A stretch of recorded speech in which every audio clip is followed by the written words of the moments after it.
So we're addressing two questions in this hand. The first is, should we be reshoving or 3-betting and then getting it all in a situation where we face a button raise here?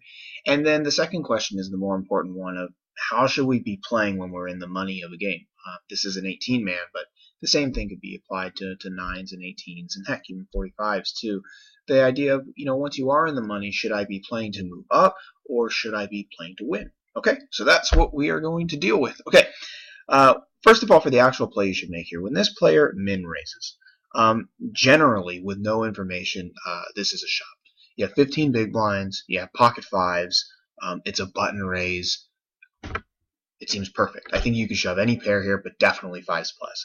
You could shove king jack suited. You could shove ace 10. Those are all hands that you could shove here by default with no information. Now, you do actually have some information. You do have some stats in front of you. And it looks like this player is actually pretty tight. He's only raised 7% of hands over what looks to be 96 hands. So that's usually not a good indication that this player is opening the button kind of wide. So, if he is tight, then maybe something like 7s plus and ace 10 is pretty good. But I think overall, if you were to shove here, you would not be doing yourself any harm. Okay? So overall, I would say 9 out of 10 times you can shove something like pocket fives here, readless. And maybe 1 out of 10 times you can go for a fold and do 7s plus and ace 10 every time instead. Okay, but now for the big question that can help you not just in this hand, but in every game where you make it in the money, in the games you play. How should you be playing at this point? Is this a situation where you should be folding and trying to move up, or is this something you should be going for the win?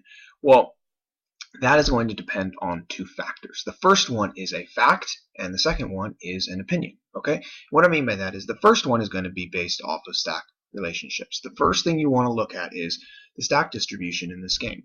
When everybody is kind of clumped together, you'll notice that, strangely enough, the person who's the outlier is named Outlier. So that's kind of a cool light bulb moment. That'll stick.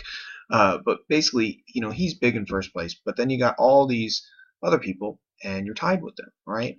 So since you are tied, you can go for it because there's no person who's really, really short. The time when I'm trying to move up to the next spot in the pay jump would be when someone is extremely short. I'm talking about they're down to like 1,500, 1,000, maybe even less chips. And I'm like, I think now I'm going to fold pocket fives because this player down here has 1,000 chips. That's the time when I would be trying to move up, okay?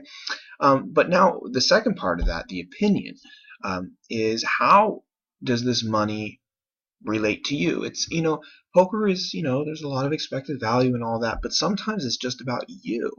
So how do you feel about this? Is this a $1 game, a $3 game, a $10 game, a $50 game, right?